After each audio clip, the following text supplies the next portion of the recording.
And ayun, after 1 month, may share ko na rin yung naging experience ko dito sa lotion na to. Ayan. And makikita nyo, wala na siyang laman. Ayan. Makikita nyo naman dyan. Simot na simot ko na to. Halos nagustuhan ko kasi to dahil nga hindi ako umitim dito habang ginagamit ko to. Kahit na nagpapainit na rin ako. And after 1 month, may share ko na rin yung experience ko dito na pinartneran ko ng sabon ni Hannah's Glow. Ayan, nakadalawang soap ako. 70 grams siya yung nagamit ko nito. May mas malaki kasi nito, 100 plus grams. Ayun. And ayan, nakadalawa ko nito na sinabayan ko ng lotion niya. Ayan. Pwede nyo rin i-partner dito yung kulay pink niyang sabon. Ayan, depende sa inyo kung ano yung gusto nyo i-partner dito sa lotion na to. And ayan, ito yung tsura niya. May pinakita akong review nito. Pinakita ko lang yung tsura niya na ito, yung isang puno pa siya. Ayan. And ipapakita ko yung itsura nito sa loob. Ayan. Ang bango nito, parang amoy panlalaki yung dating niya. Para sa akin. Ewan ko lang sa iba, pero mabango siya. Ayan, wala na siyang laman. And, di-pump to. Ayan. Sinara ko na kasi. Ayan. Ayaw na mabuksan. Ayan. Ito yan, ganyan siya ginagamit. Ayan. Di-pump siya. Ayan. Wala na siyang laman. Ito, ipapakita ko yung tsura niya kung nagkakaroon ba ng parang, instant whitening. Hindi siya ganun. Ayan. Ilalagay ko dito. Ayan. Hindi siya instant whitening. Kaya gustong gusto ko to. Yung iba kasing nagamit ko lotion, instant whitening. Ito hindi naman. Ang bango nito, hindi mo na kailangan mag-perfume paglabas. Pero para sa akin, amoy panlalaki siya. Kulay puti siya. Hindi naman siya sobrang lapot. May pagkamalagnaw din. Malagkit ba sa katawan? Mahapti ba? Hindi po siya mahapte. Hindi rin siya malagkit sa katawan. Parang lang. Smooth na siya. Ayan. Madali siyang matuyo. Kahit marami pa ilagay mo. Ayan. And nakalagay dito kay Hannah's Glow. Serum lotion kasi siya. Ayan. Papaya extract, hyaluronic acid, gluta-arbutin. Bright and glowing skin with SPF 50 PA+++. 250 ml siya. Ayan. Malaki na rin to. Pag pinap mo siya, hindi naman sobrang karamihan. Ang paglagay ko kasi,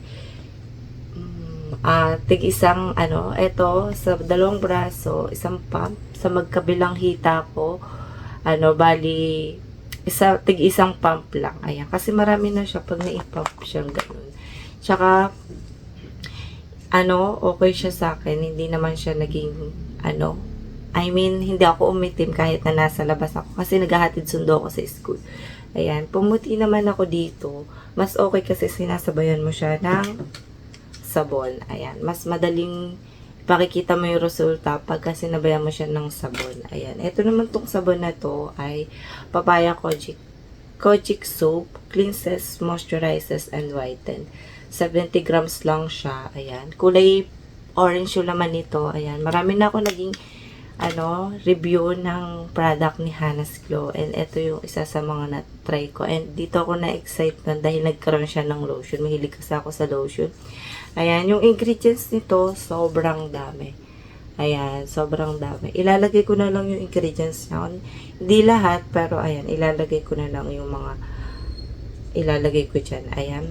Eh, nakalagay naman dito paano siya gamitin. Siyempre, pagkatapos mo maligo or kaya maglinis ng katawan.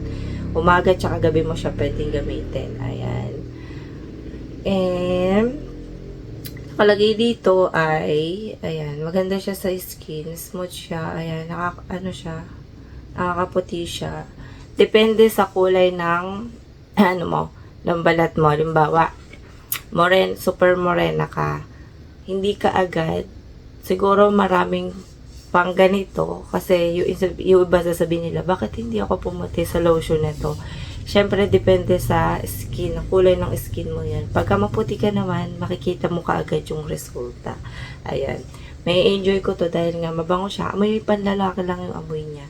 And dito naman sa sabon na to ay face and body siya. Kung ito tatanungin ay pang body lang to. Hindi siya sa mukha. Ayan.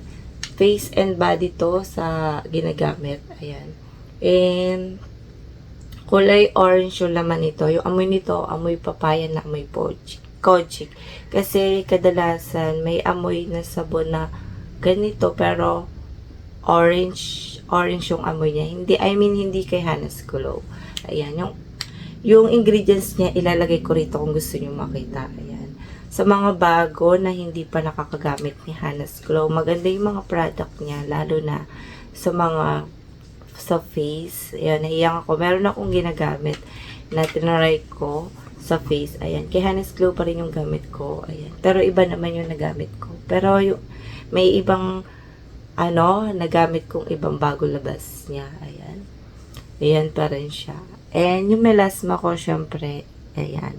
Nagbabalik-balik dahil nga, ayun, naiinitan pa rin ako at lumalabas-labas pa rin. And ayun lang yung masasabi ko dito kay Hannah's Glow. After 1 month, ayan, pumuti-puti naman ako. Nagpapaaraw ako, siguro kung maghapon ako sa loob, mas maglalight pa yung skin ko. Ayan.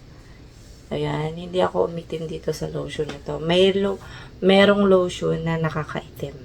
Kahit na ginagamit mo, kahit saglit ka lang sa init, lalabas pa rin yung kulay na dark.